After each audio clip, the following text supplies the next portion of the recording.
Get the unmissable news stories of the day. This is the Beijing Hour. Examining the events that impact and shape China and the rest of the world.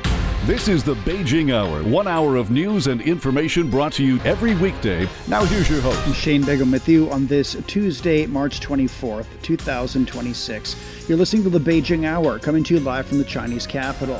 On today's program, the Chinese president inspected Xiongan New Area in Hebei province, calling for development of a business environment that's up to international standards. The Boao Forum for Asia in southern China says the wider Asian economy is showing strong resilience. And Israel says Iran's targeted the country with waves of missiles as fighting in the region continues. In business, oil prices have once again climbed above $100 a barrel. In sports, Yannick Sinner sets a new ATP record. In culture and entertainment, the Xinjiang region is celebrating a festival to mark the end of Ramadan. Now checking the day's top stories. Chinese President Xi Jinping has called on Xiongan New Area to create a market-oriented and law-based business environment that's up to international standards. Xi Jinping, also General Secretary of the Communist Party of China Central Committee and Chairman of the Central Military Commission, made the remarks during his inspection tour of the area in northern China. The Chinese leader also called for advancing high-quality development in Xiongan as it takes on a key role in relocating non-capital functions from Beijing. Wang Zihang has details. Upon arrival, President Xi noted that the development of Xiongan is advancing in an orderly manner and showing strong momentum. He visited China Huanan Group, whose headquarters and subsidiaries have relocated to Xiongan. The president stressed that the relocation should serve as an opportunity to stimulate innovation and entrepreneurship and contribute to building a new type energy system and a strong energy sector. President Xi also met with representatives of relocated institutions and workers. He acknowledged their contribution to Xiongan's development and encouraged them to take pride in being part of the new area and continue their efforts. At the Xiongan campus of Beijing No. 4 High School, he visited a classroom and spoke with teachers and students, asking about teaching conditions. The leader called for applying successful education practices and promoting student development. President Xi also inspected the school cafeteria, emphasizing the importance of food safety and proper nutrition.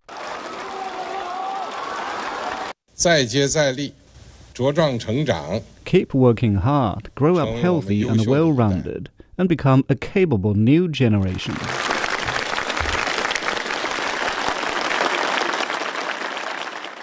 Later in the day, Xi Jinping chaired the symposium on advancing high-quality development in Xiongan. After hearing remarks from officials, he stressed that Xiongan must stay focused on its core function as a concentrated area for relocating Beijing's non-capital functions. He called for steady and orderly relocation of state-owned enterprises, universities, hospitals, financial institutions, and research bodies, with stronger policy support and services.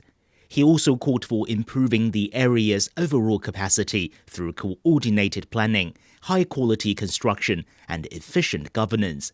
That includes enhancing public services, improving livelihoods, and exploring smart city governance models. President Xi emphasized the role of reform and innovation, urging deeper integration of technological and industrial innovation, development of new quality productive forces, and building a modern industrial system suited to local conditions. He also called for advancing innovation in areas such as technology and finance, and fostering a market-oriented, law-based, and internationalized business environment. For the Beijing Hour, this is Wang Zihang. Xiongan New Area in Hebei province, about 100 kilometers, is about 100 kilometers southwest of Beijing. As a Millennium Plan and a project with national significance, the area aims to relieve Beijing of functions that are non-essential to its role as the national capital, and to boost the coordinated development of the Beijing-Tianjin-Hebei region. Since China announced plans to establish Xiongan New Area in April 2017, it's evolved from a blueprint into a vibrant city. President Xi has attached great importance to the construction and development of Xiongan. Monday's trip marked his fourth inspection tour of the place since 2017. And for more, Yang Guang spoke with Wang Xinsong, an associate professor at the School of Government at Beijing Normal University. President Xi says efforts should be made to adhere to Xiongan New Area's functional positioning and to promote the relocation of Beijing's non-capital functions in a more orderly manner. What is the key to this endeavor? Let me highlight for our international viewers what Xiongan area is about. Let me say what it is not about. It's not about creating another capital, obviously. And this is more about shifting the non-capital functions of Beijing municipality to a new area. And it is not about unloading the unwanted or lower-end industry or sectors from Beijing to another area either.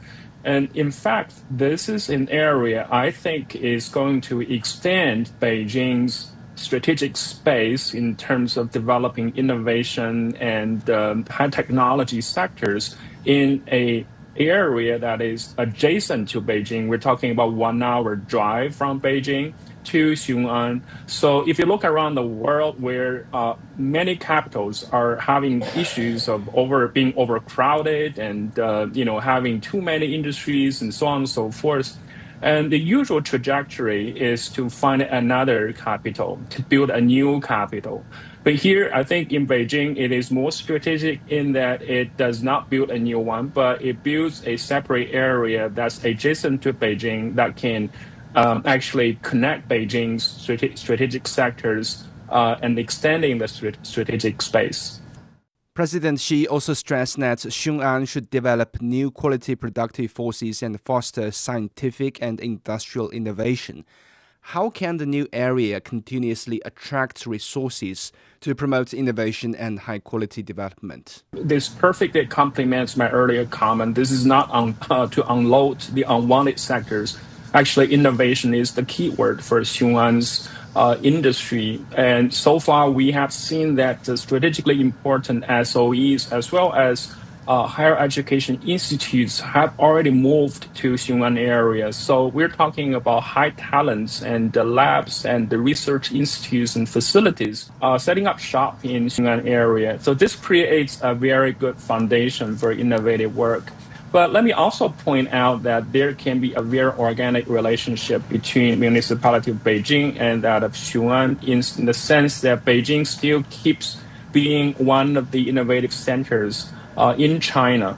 At the same time, we're talking about huge supply chain when it comes to innovation. So you need labs, you need facilities, you need space, and all of which, to be honest, is being increasingly hard to find space in Beijing. So Xiongan creates a perfect spot. It can really create the strategic space as well as the facilities and resources needed for Beijing to keep being the innovative center of China. Now, the incentive structure is very important. That's why President Xi Jinping emphasized that we should properly and steadily move the sectors as well as the residents and talents from Beijing to the area of Xiongan. So, incentive structure is very important so that people feel comfortable living in a new area. That's why you need to also not only move the innovative center, but also hospitals, high schools, education institutes, and other social service providers to the area so that we create a good ecosystem. That was Wang Xin-song, Associate Professor at the School of Government at Beijing Normal University. Aerial drone inspections are part of an intelligent monitoring system, transforming urban governance in Xiongan, also known as China's City of the Future.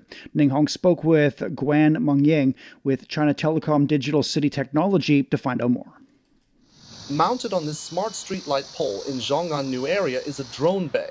Several times a day, a drone equipped with a high-definition camera will be sent out to patrol the street. The entire process is automated. We preset 3 daily patrol sessions with customizable routes into the system. The drone's algorithm library identifies urban elements including vehicles, bicycles, pedestrians, rubbish on the road, street lights, and trash bins. At the same time, an automated underground system continuously monitors the city's gas supply network. Monitoring devices work under the manhole covers, requiring no pipeline reconstruction. By detecting methane concentration fluctuations, minor leaks can be swiftly identified. This technology has been deployed across multiple cities.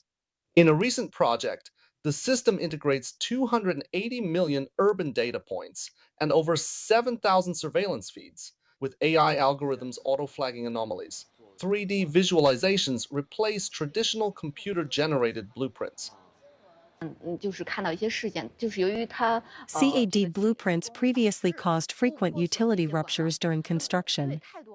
Now, visualized pipeline layouts enable hazard avoidance before groundwork begins. From aerial drones to invisible underground sensors, technological innovation is reshaping urban governance across China. That was Ning Hong reporting. Coming up, the Boao Forum for Asia is now underway in southern China. You've been listening to programs from CGTN Radio. CGTN Radio. We invite you to visit us online for more audio, pictures, and in-depth reports. At radio.cgtn.com, you can access a wide range of programs and find your favorite news, talk, features, entertainment shows, and podcasts. Hear the difference with CGTN Radio. It's 11 minutes past the hour. Well, the annual conference of the Boao Forum for Asia is underway in Hainan, marking the 25th anniversary of this event. And this year's theme centers on shaping the future together through new trends, opportunities, and new forms of cooperation. According to a report released by the forum this morning, Asia's economy continues to demonstrate resilience despite facing many challenges. Asia remains the world's primary growth engine, with its economy projected to expand by 4.5% in 2026. Regarding services trade, the report notes that Asia is evolving from a participant into a key driver of global growth, with its scale expanding significantly. Chen Tong has more from the scene. Well, it's an annual tradition for the conference to release the reports, which I would say is also one of the most important tasks each year. And this year, I would say the key word for the report is challenge. Well, as the annual report for the Asian Economic Outlook and Integration Progress Report mentioned, the economic outlook for this year in Asia is 4.5% GDP. Well, this is actually lower than the 2025 evaluation.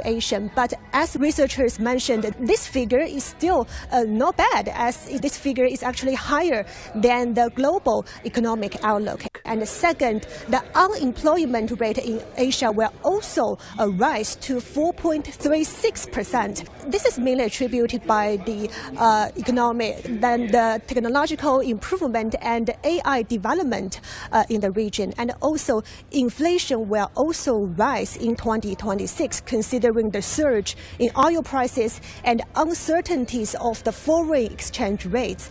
Well, it's not difficult to understand these challenges if you look at what's going on in the world. Well, trade tensions and geopolitical uncertainties are bringing a lot of uncertainties, challenges to the Asian region. And overall speaking, there are several trends being tracked in Asia. Well, first, the regional cooperation strongly underpin the Asian economic performance, and also low carbon development is becoming a new catalyst for the green transformation. And well, this year's annual conference will be especially important. This year we are celebrating the 25-year anniversary of the Boao Forum for Asia, and 2,000 delegates from 60 countries and regions and 1,100 journalists from 150 media agencies are attending, and the topics such as AI development, climate change, trade tensions, as well as the challenges mentioned in the report will be addressed.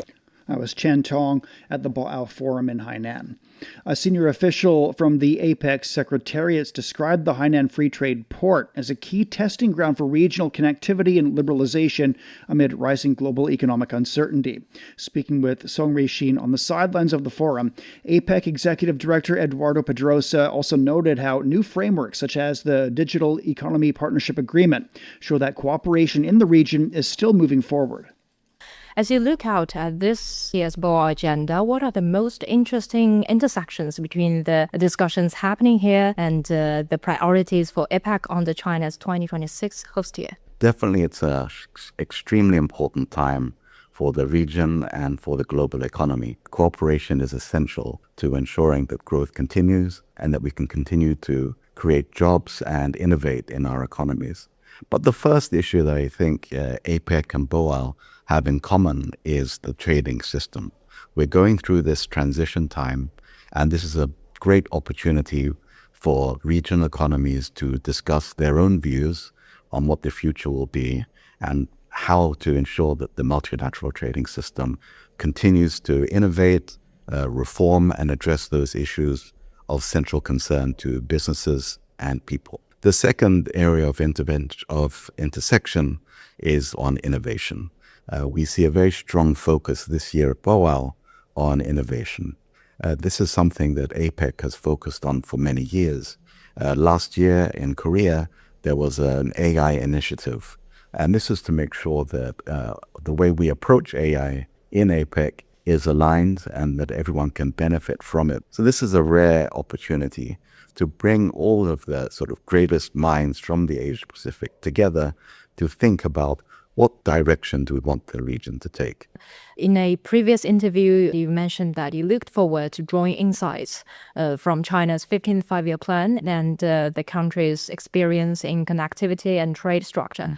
So now that you are here in Hainan, where the island has begun its special customers operations already, has this visit deepened your understanding of China's experience with institutional opening? Mm.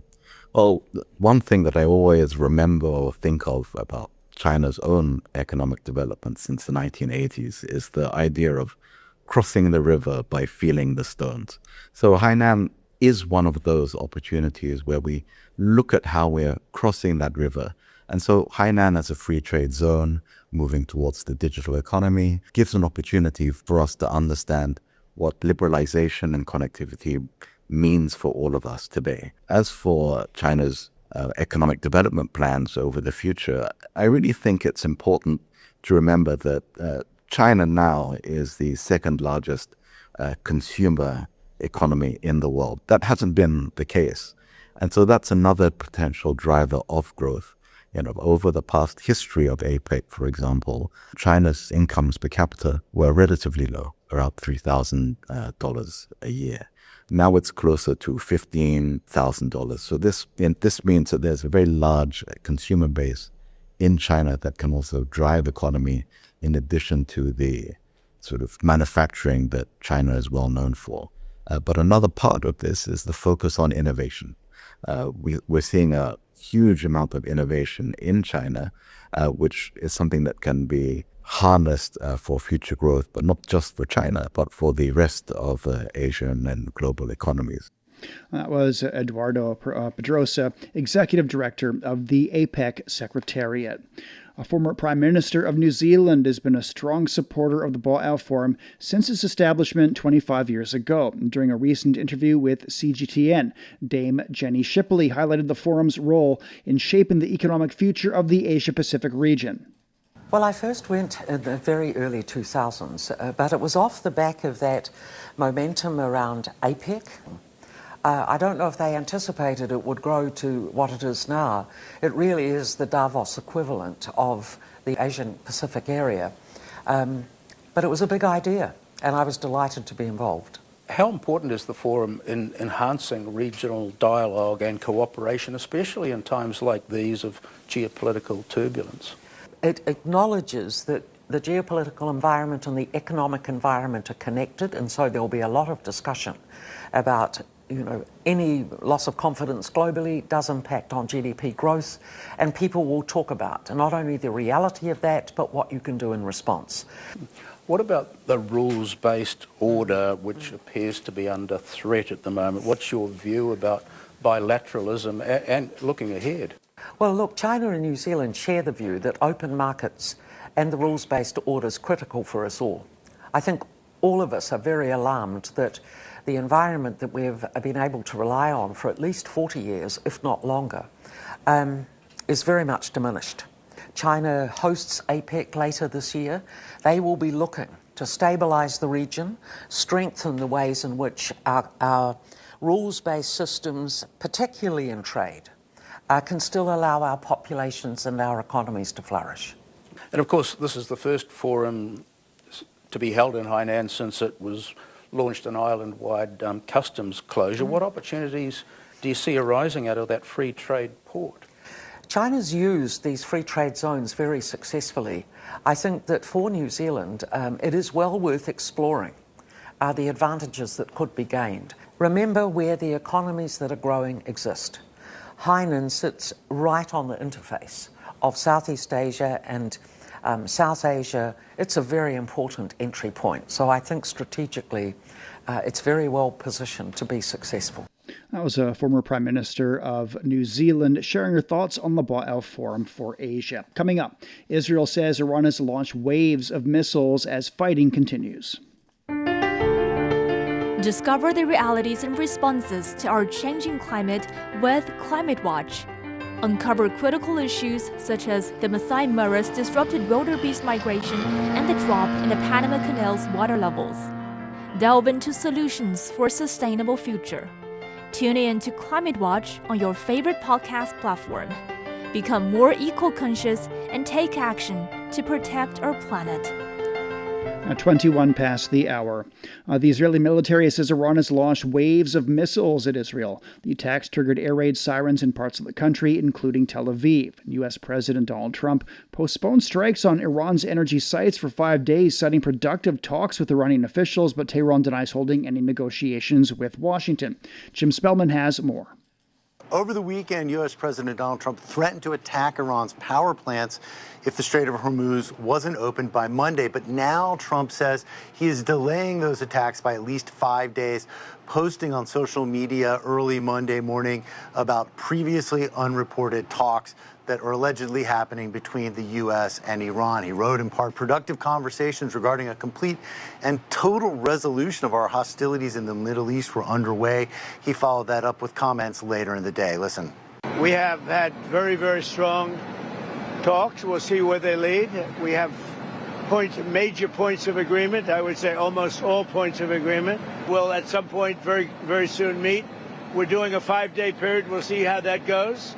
And if it goes well, we're going to end up with settling this. Otherwise, we'll just keep bombing our little hearts out. Trump says his son-in-law, Jared Kushner, and Special Envoy Steve Witkoff are handling the U.S. side of the talks, but he didn't provide many details about these apparent talks, including who is involved on the Iranian side. And indeed, we're getting a different story from Iran. Speaker of Iran's parliament posted in English on X, quote, "No negotiations have been held with the U.S.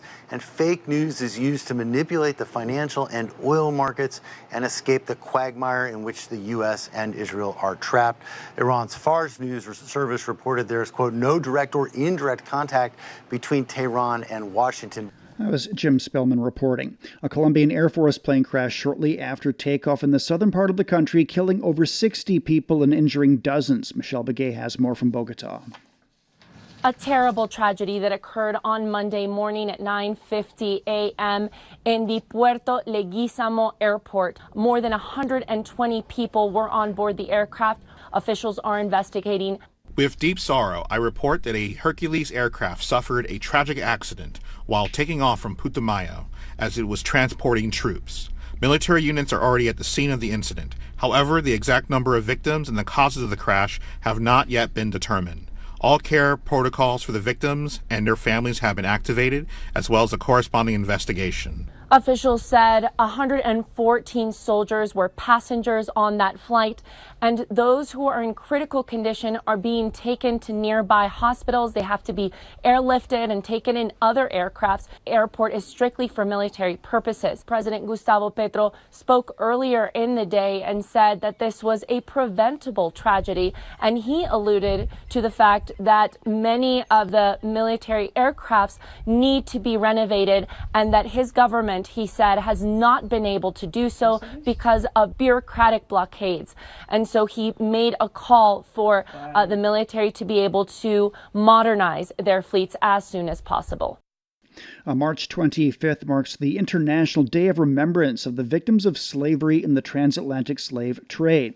In Rio de Janeiro, a historic area known as Little Africa is preserving the memory of millions of enslaved Africans brought to Brazil. Lei Shengping has more. 200 years ago, slave ships arrived at the Valongo Wharf in today's old port district. It was one of the largest entry points for enslaved Africans in the Americas. 28-year-old Lucas grew up nearby. He is a descendant of enslaved Africans. Even after slavery was abolished in Brazil in 1888, inequality remained. It was believed that slavery had ended, but many problems remain. Our people have suffered for a long time. Even today, we still face prejudice and social marginalization. For years, African Brazilian history was largely overlooked. That began to change in 2003 when Brazil made it mandatory to teach this history in schools. Then, in 2011, the rediscovery of Valongo Wharf brought new attention to the past. Tour guide Lilian says people are now reconnecting with their identity. The memory of this population now appears in books and in everyday life. We see it in places like the Pretos Novos Institute, in museums, in samba schools, and community culture. More people are beginning to understand who they are and why this history matters.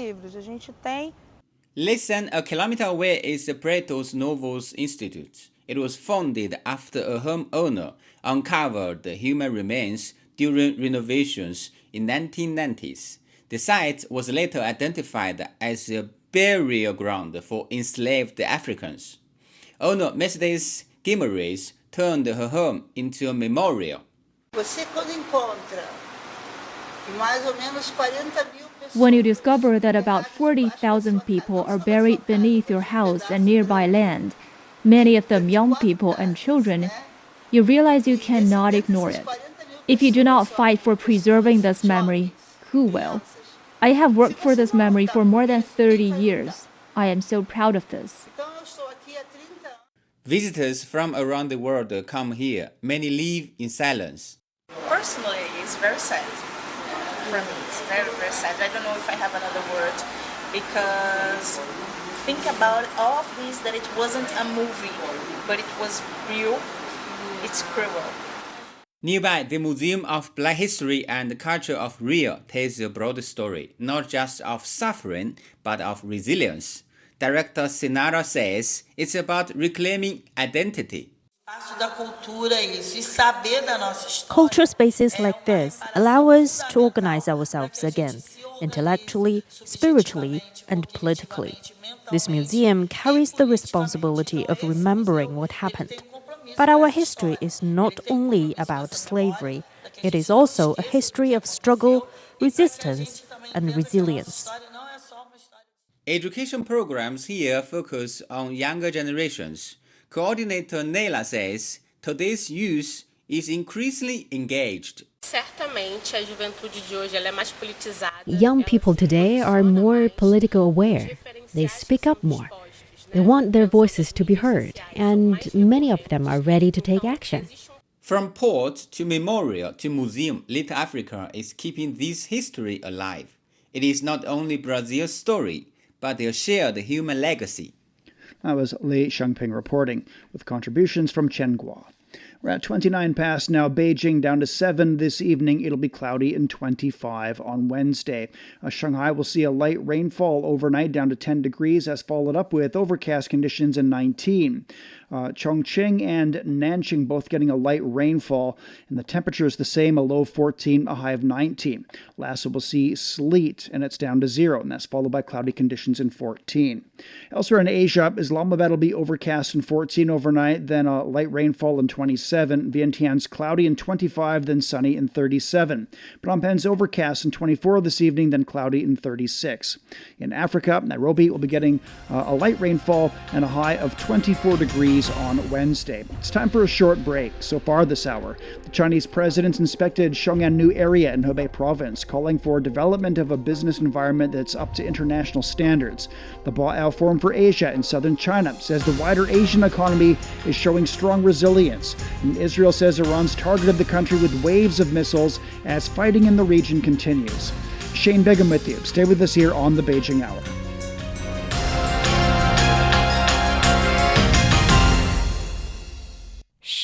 Listen up. Can you hear the heartbeat of our world?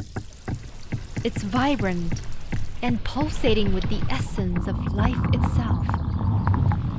From the stem of trees to the gurgle of rivers. From the silent strength of mountains to the icy whispers of glaciers. Even the solid ground beneath our feet. And right there, in the midst of all, beats the heart of humanity. What if those other heartbeats were to stop? Would ours keep on ticking? Ever wondered what's actually going on in Africa through the perspective of an African? How are things really going between China and Africa? What's the narrative of this relationship? Well, get a perspective with China-Africa Talk. Hear from African diplomats, entrepreneurs, academics, Chinese natives, and more. Get on our wavelength every week to find out what's real with China-Africa Talk. Find us on your favorite podcast. We'll see you there. Examining the events that impact and shape China and the rest of the world. This is the Beijing Hour, 1 hour of news and information brought to you every weekday. Now here's your host. Shane Bigham with you on this Tuesday. Still to come. In business, oil prices have once again climbed above $100 a barrel. In sports, Yannick Sinner sets a new ATP record. In culture and entertainment, the Xinjiang region is celebrating a festival to mark the end of Ramadan. To contact us, you can email radio@cgtn.com or follow our X account at CGTN Radio.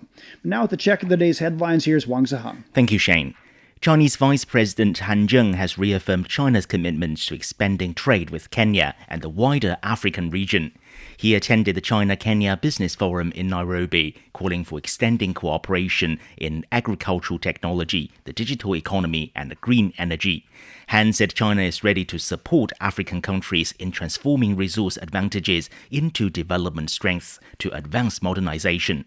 Han held talks with the Kenyan deputy president, who said Kenya is willing to fully leverage the benefits of the zero-tariff policy to expand pork exports to China. Starting May the 1st, China will implement a zero-tariff policy for all products from 53 African countries with diplomatic ties to China. A report from the Boao Forum for Asia, which is currently underway in Hainan, says the foundations of Asian trade integration are continuing to strengthen. The report shows that intra-regional trade dependence rose from 56.3% in 2023 to 57.2% in 2024.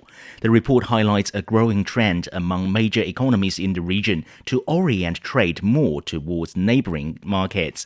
Trade momentum is also picking up across the Asia-Pacific. The report notes a rebound in intra-ASEAN trade, while two-way trade flows between ASEAN and China are leading the recovery. China has expressed strong protest after an intruder broke into its embassy in Japan. Chinese Foreign Ministry spokesperson Lin Jian said the incident occurred on Tuesday morning when a man claiming to be an active duty officer of the Japan Self-Defense Forces scaled the embassy wall and forced his way inside. Lin said the man admitted his actions were illegal and threatened to kill Chinese diplomatic personnel. He said China is shocked by this incident and has lodged a strong protest with the Japanese side. Describing the case as extremely egregious, the spokesperson said it reflected the growing influence of far-right forces in Japan and warned that signs of resurging militarism pose a serious risk. Lin said China has called on Japan to conduct a thorough investigation, severely punish those responsible, and provide a full and accountable explanation. The Mexican president has said her government supports a peaceful resolution to tensions between the United States and Cuba. Claudia Sheinbaum said multilateral institutions like the United Nations should be utilized to resolve conflicts. She said Mexico will continue to support the Cuban people through humanitarian aid, adding that a new ship loaded with supplies departed on Monday. The president also reiterated the Mexican government's opposition to the commercial blockade imposed on Cuba, which restricts the flow of fuel and other essential resources. UNESCO is warning that war is putting Iran's cultural heritage at risk. An official says the agency has contacted all sides in the conflict, reminding them of their responsibility to protect cultural sites under international law. We have also reached out to the three parties concerned to remind them of their obligations under the UNESCO conventions, notably the 1954 Hague Convention and the 1972 Convention on the World Heritage, that obliges them, puts the responsibility for the protection of their heritage, but also that is on the territories of other countries, puts the responsibility on their shoulders. Strikes have damaged major landmarks, including the iconic Golestan Palace in Tehran and historic sites in Isfahan. Iran and Lebanon are asking for more sites to receive enhanced protection. UNESCO says the impact extends beyond Iran, with damage also reported in Israel and Lebanon. Iran is home to nearly 30 sites on UNESCO's World Heritage Site. Australia and the European Union have finalised a landmark free trade agreement after years of negotiations. Prime Minister Anthony Albanese and European Commission President Ursula von der Leyen announced the deal in Canberra on Tuesday, saying it will reduce trade and investment barriers once approved domestically. Under the deal, 98% of Australia's export will enter the EU duty-free, and almost all EU tariffs on Australian agricultural products will be eliminated. Negotiations began in 2018 but collapsed in 2023 over agricultural access, before resuming in 2025 following widespread US tariffs. All right, thank you very much. That's Wang Ziheng with headlines. Coming up in business, oil prices have once again climbed above $100 a barrel. The Beijing Hour, your window on China and the rest of the world. 37 past the hour. In business now, stock markets on the Chinese mainland closed higher on Tuesday. The Shanghai Composite gained nearly 1.8%. The Shenzhen Component rose over 1.4%. In Hong Kong, the Hang Seng Index surged nearly 2.8%. In Japan, the Nikkei gained more than 1.4%. Ongoing conflicts in the Middle East continue to roil international crude oil markets, with prices rebounding on Tuesday. Brent crude futures have climbed back above $100 a barrel. Oil prices pulled back sharply on Monday after U.S. President Donald Trump said he'll postpone military strikes on Iran's power plants and energy infrastructure for 5 days. Gold prices narrowed their losses, though they extended their slide to a 10th consecutive session. Spot gold fell about 0.2% after dropping to its lowest level since November 24th on Monday. Industrial experts say that heightened volatility in global oil markets could mean mixed fortunes for the Hong Kong economy. They warned that while the Strait of Hormuz has never been fully or permanently closed amid the Middle East tensions, every strategic tremor has registered on global price charts. The sharp surge in oil prices is impacting consumers, with many airlines in Hong Kong raising fuel surcharges. The city's stock market has also been fluctuating as investors grapple with heightened volatility in oil markets. But some experts say there may be opportunities for Hong Kong, as it could benefit from its position as an aviation hub. They say the city may be able to capture a larger share of transit passenger traffic, as Middle East airlines are operating at reduced capacity. Senior economist Gary Ng says capital flows could also be driven into Hong Kong, which holds appeal as a safe haven destination. If we look in the financial industry, it is possible that some investors may try to seek a safe haven away from the Middle East. And for that aspect, Hong Kong also have some chances of attracting some of this investment into the city. He also says that the negative effects of the Middle East conflict on Hong Kong outweigh the benefits. Globally, if we start to see commodity prices, be it oil, food, etc., going up, then definitely it can hike prices in Hong Kong. Inflation pressure will actually go higher, and that can eventually hurt demand from consumers and also businesses. The Strait of Hormuz is the only maritime passageway from the Persian Gulf to the open sea. Over a quarter of the world's seaborne oil and about a fifth of global liquefied natural gas shipments are transported through the strait. Indian Prime Minister Narendra Modi says the country has adequate reserves of petroleum, fertilizer, and coal to withstand disruptions from the Middle East conflict. Modi admitted that the crisis is impacting global economies, but also said that India has strong economic fundamentals. He said strategic petroleum reserves currently exceed 5.3 million metric tons, with work underway to add another 6.5 million tons. But the impact is already being felt on the ground. As Muhit al-Islam reports, rising tensions around the Strait of Hormuz are sending shockwaves through kitchens and hotels across the country. Mohammed Rafi and his team have been running a local cafe in Shahanbagh, New Delhi for more than a decade, serving hundreds of customers each day. But in recent weeks, they have struggled to secure cooking gas as tensions escalate around the Strait of Hormuz, a critical route that carries roughly a fifth of world's oil. Amid the ongoing conflict involving Iran, Israel, and the United States. Rafi says that before the crisis, he relied on 4 gas cylinders to operate different stores. Today, he is down just to 1. According to the neighborhood, many businesses are facing similar challenges, with some even considering a return to firewood to keep their kitchens running. We are worried about what to do. We cannot even use firewood because it causes pollution. Our businesses are being affected. The country is facing a crisis because of the ongoing war. India imports more than 70% of its crude oil, a significant share of its passing through the Strait of Hormuz. Any disruption along this route raises concerns over supply and prices. States including Karnataka, Maharashtra, Kerala, and West Bengal are already reporting disruptions, particularly in the hotel and restaurant sector. To manage the situation, the government has prioritized household LPG supply, pushed gas-based power plants to the lowest priority, asked refineries to boost LPG output, and introduced a gap between cylinder bookings to manage demand. There's no LPG available. People are buying gas cylinders on the black market at 3 to 5 times the normal price. CGTN spoke to LPG suppliers who denied any widespread shortage, attributing the situation to panic buying. There's no gas shortage here or elsewhere. The only issue is a surge in bookings due to panic. Many people who already have cylinders at home are placing additional orders, causing problems with the servers of gas companies. Experts describe the situation as a transit shock, warning that prolonged disruption could significantly impact India's LNG and LPG supplies.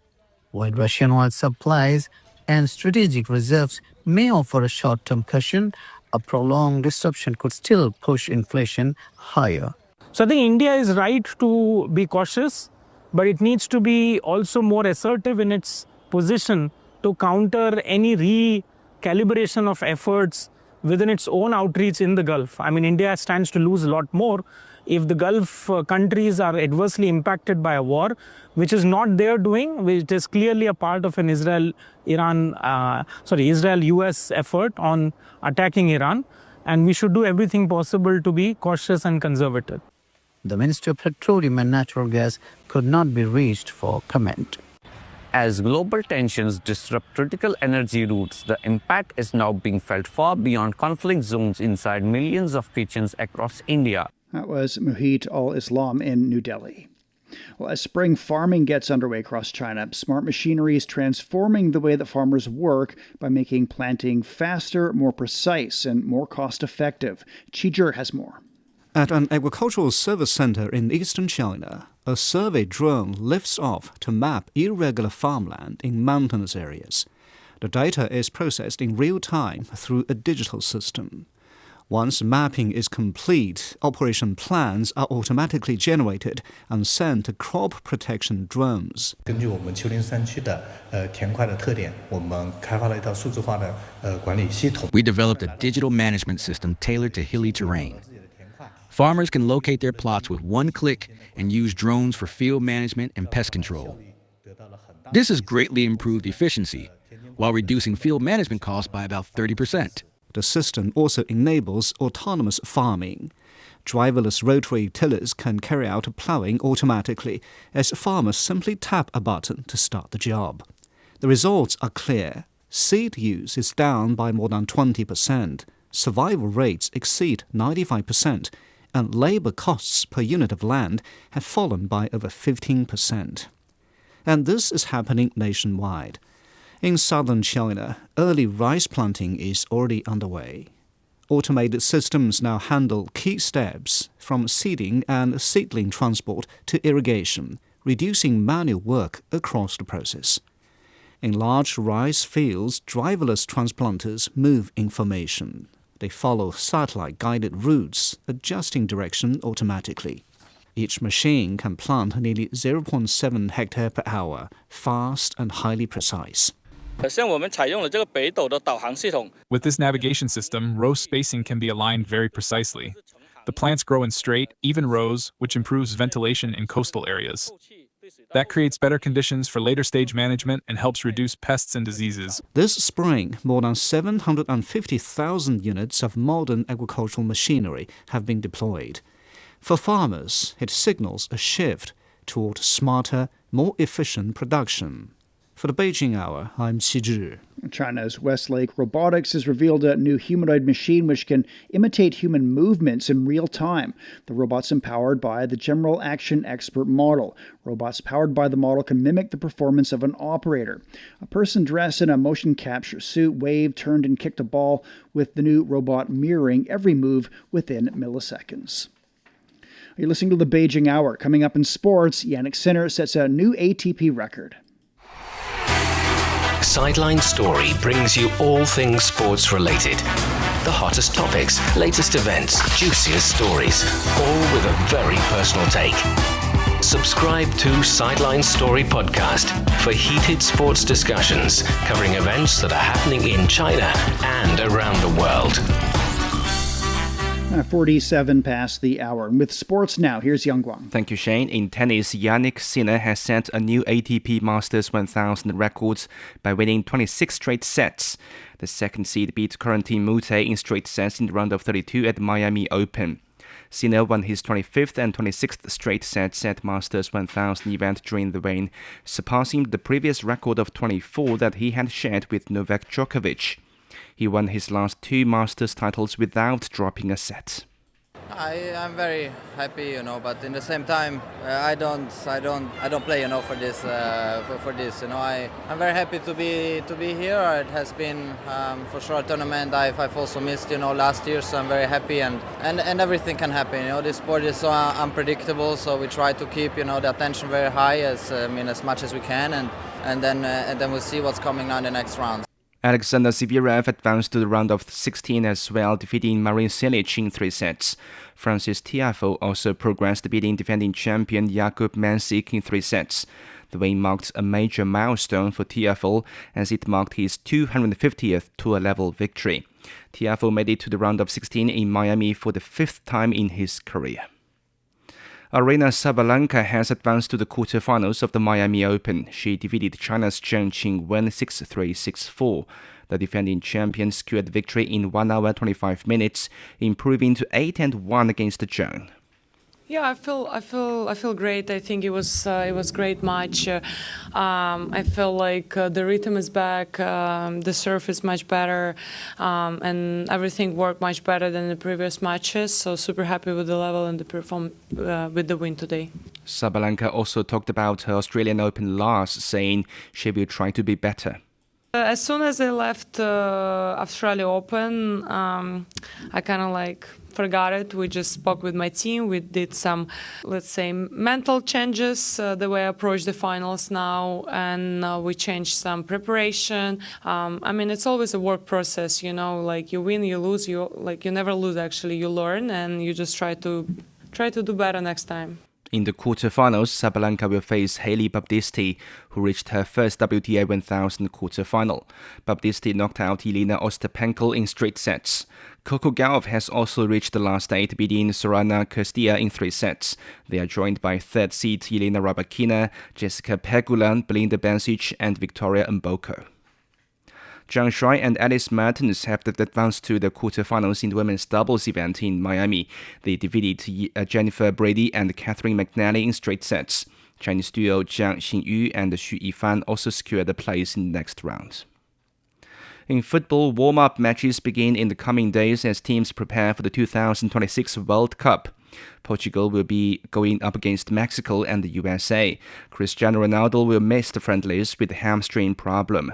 Head coach Roberto Martinez has said he's expected to make a full recovery in time for the World Cup. Ricardo Horta is back on the squad for the first time in 16 months. He says he's delighted to return. I was already missing being in this space, returning to these facilities and being with the team. So I see this call-up as a sign that I'm doing my job well, a sign of responsibility. And I'm very proud to be back with the national team.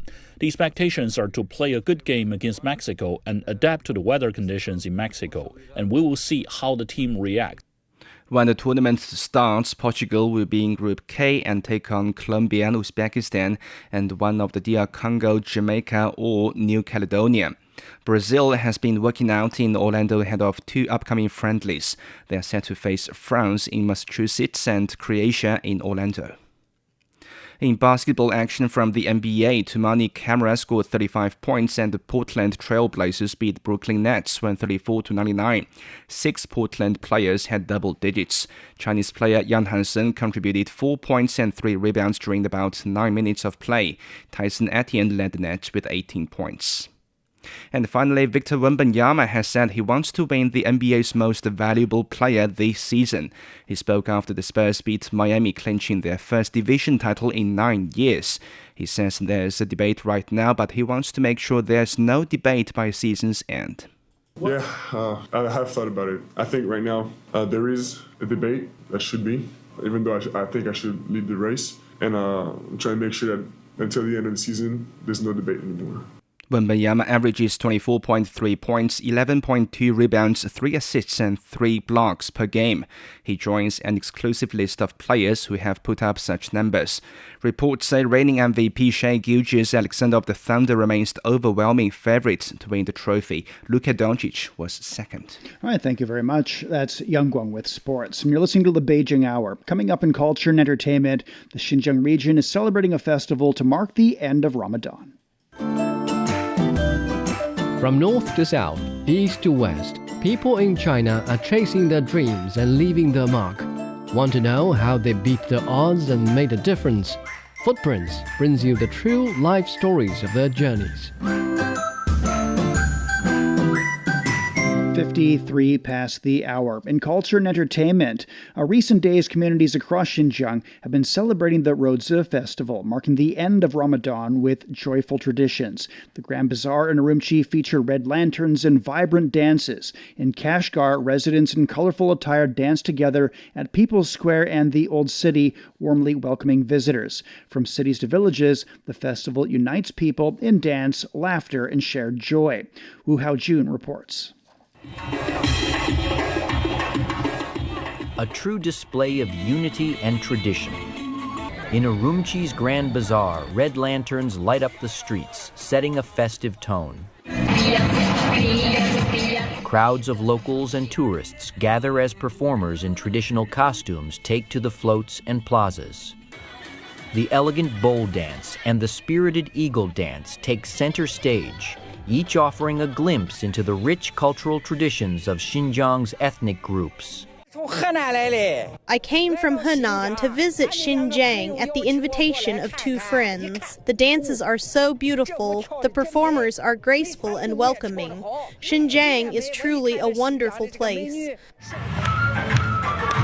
In Kashgar, the festive energy unfolds at the People's Square and the historic Old City. As the melody fills the air, locals in colorful traditional attire gather in circles, dancing hand in hand. Tourists are drawn into the rhythm, joining the circles and sharing in the joy of the celebration. I took part in the performances in the Old City today and danced along with the locals. Seeing the smiles on their faces, I could really feel the happiness and unity here. It's like the saying goes, holding together like pomegranate seeds. Ahead of the holiday, markets for flowers and dried fruits are bustling with activity. Fresh blooms fill the stalls, while shoppers pick up almonds, raisins, and other festive treats. For the festival, my family and I came out to shop. We bought some dried fruits. The almonds and raisins are especially good this year and reasonably priced. We're looking forward to celebrating happily with friends. From city to village, festivals across Xinjiang are doing what they do best, bringing people together in dance, in laughter, and in the simple, timeless joy of celebration. That was Wu Haojun reporting. The China Science Fiction Conference will open in Beijing on Friday. The three-day event features robotics, AI, and immersive experiences. Organizers say the opening ceremony will use space-based filming technology, and robots will serve as hosts and guides. The conference includes forums, a carnival, and an expo. A global competition attracted nearly 800 projects from around 20 countries and regions. China's science fiction industry has exceeded 100 billion yuan for 3 years running. Two exhibitions have opened at the Red Brick Art Museum in Beijing. One's a solo show by Chinese artist Fu Rao. The other is the Asian debut of Ethiopian artist Tesfaye Urgesa. Both artists studied in Germany but have different styles. Fu explores connections between humanity and the universe through color. Urgesa confronts displacement and conflict through powerful figures. The shows highlight cross-cultural dialogue, inviting viewers to reflect on shared experiences and diverse perspectives shaping the world. A natural rock formation in Fujian province has gone viral. Visitors call it the 1,000-year stone pig. It sits in a scenic area in Xiapu. The rock is about 7 to 8 meters long and 2 meters tall, shaped by wind and rain over time. Officials confirm it's natural with no artificial carving. Visitors are asked not to climb or damage that site. 57 past the hour. Checking the forecast before we go. And Beijing's down to 7 this evening. It'll be cloudy and 25 degrees on Wednesday. Shanghai will see a light rainfall and 10 degrees overnight. That's followed by overcast skies and 19. Chongqing and Nanjing have the same forecast with light rain tonight and tomorrow. Lows of 14 and highs of 19. Lhasa will see some sleet and 0 overnight, but it's cloudy and 14 tomorrow. Elsewhere in Asia, Islamabad will be overcast and it's down to 14 this evening. Wednesday, a light rain and 27. And that's it for this edition of the Beijing Hour. Making news today, the Chinese presidents inspected Xiongan New Area in Hebei province, calling for development of a business environment that's up to international standards. And the Boao Forum for Asia in southern China says the wider Asian economy is showing resilience. On behalf of the staff, this is Shane Bigham in the Chinese capital, hoping you'll join us for the next edition of the Beijing Hour and open a window to the world together. Find the Beijing Hour at precisely 6 p.m. Beijing time. We meet you on podcast and on air every weekday. The Beijing Hour, your window on China and the rest of the world. He can't live without the Yellow River in his eyes. The Yellow River is so noble and elegant. Both my grandpa and dad made a living from the river. Would you like to move away from the Yellow River? I don't think I will. I love it so much. The Yellow River, the second longest river in China, is regarded as a shaping force in the history, economy and culture of northern China. Today, about 100 million people live within its water basin, making up nearly 9% of the country's population. How is climate change felt at its headwaters, and what are the locals doing to cope with it? What are the descendants of the boatmen doing? What has kept some people from leaving their home village by the river, and what has drawn others back? Could the fading fishing community revive in a time of digital transformation? From 2021 to 2024, our reporters visited the upper, middle and lower reaches of the Yellow River, talked to the herders, farmers, boatmen, fishermen and eco-activists who share a close bond with the river, and present their stories in pictures, podcasts and videos, all in our 12-part series, The Yellow River Mosaic, available only on CGTN Radio.